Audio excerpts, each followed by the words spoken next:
গত ৫ মে গভীর রাতে রাজধানীর শনিয়াকড়া জাতীয় ছাত্রশক্তি যাত্রাবাড়ী থানার বর্তমান ভারপ্রাপ্ত মুখ্য সংগঠক ফারহান হোসেনের উপর অতর্কিত হামলার অভিযোগ উঠেছে। অভিযোগ অনুযায়ী রাত আনুমানিক ১২টার দিকে বিএনপিপন্থী কিছু সন্ত্রাসী তার উপর হামলা চালায়।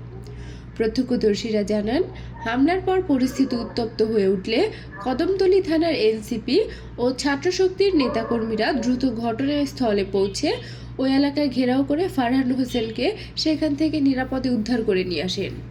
ঘটনাটি ঘটে গত ৫ই মে। তবে সিসিটিভি ফুটেজ দেরিতে হাতে পাওয়ায় বিষয়টি এখন প্রকাশ করা হচ্ছে বলে জানিয়েছেন সংশ্লিষ্ট নেতাকর্মীরা। এই ঘটনায় এলাকায় চরম উদ্বেগ ও ক্ষোভ বিরাজ করছে।